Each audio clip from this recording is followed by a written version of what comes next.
যে একটি দলের চাওয়ার প্রেক্ষিতে তাদের প্রভাবের কারণে ডাকসুর মনোনয়ন জমা দেওয়ার সময় একদিন বাড়িয়ে দেওয়া হয়। কোনো দল, কোনো পক্ষ, কোনো গ্রুপের কোনো কিছু আমরা হাতে নিই নাই, কেউ অ্যাপ্লাই করে নাই। একদিন বাড়ানো হয়েছে, মনোনয়ন জমা দেওয়ার বাড়ানো হয়েছে না? কেন বাড়ানো হয়েছে? আমরা বলেছি একদিন বাড়িয়ে দেন, আমরা বলেছি। কারা বলেছে একদিন বাড়িয়ে দেন? কাদের জন্য বাড়ানো হয়েছে এটা এখন স্পষ্ট। যাদের প্যানেল ঠিক করতে তাদের রাজনৈতিক দলের ভারপ্রাপ্ত চেয়ারম্যানের মতামতের দরকার হয়েছে, লন্ডন থেকে যাদের প্যানেল নির্দিষ্ট হয়ে এসেছে তাদের জন্যই একদিন বৃদ্ধি করা হয়েছে, কারণ তারা প্যানেল ঠিক করতে পারতেছিলেন না।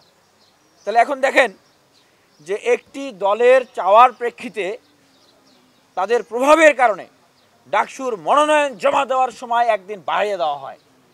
আর এইদিকে আমরা বিশ্ববিদ্যালয় প্রশাসনের কাছে বিশ্ববিদ্যালয়ের এই প্রায় 40,000 ভোটারের যে দাবি, প্রার্থীর যে দাবি, যৌক্তিক দাবি আমরা বলতেছি যে আপনারা নাম ব্যালট নাম্বারের পাশে ছবি যুক্ত করেন, এইটা তারা যুক্ত করতেছে না।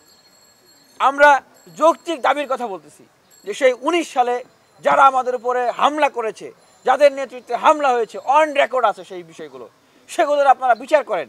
চেঞ্জ করাতে আপনার হল পর্যায়ে প্রায় 300-র মতো নতুন ক্যান্ডিডেট আসছে, আর ডাকসু পর্যায়ে 17 করে আসছে।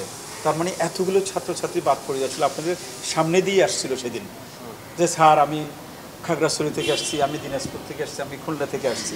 তখন আমরা ইনস্ট্যান্টলি আমরা কমিশন বসে জরুরি আপনাদের সাথে ডিক্লারেশনের পরে আমরা জরুরি সিদ্ধান্ত নিলাম যে যেহেতু এতদিন পরে ডাকসু হচ্ছে, আমরা ম্যাক্সিমাম ছাত্রছাত্রী যাতে ইনক্লুড হয় সেজন্য আবার সিদ্ধান্ত দিয়ে সাথে সাথে আমরা জানাই দিছি, যেটা আমাদের ক্ষমতার ভিতরে, যেটা আপনারা জানেন যে ওখানে লেখা ছিল কমিশন ইচ্ছে করলে সব কিছু ঠিক রেখে এই জিনিসটা একদিন বাড়ানো কমানো করতে পারে।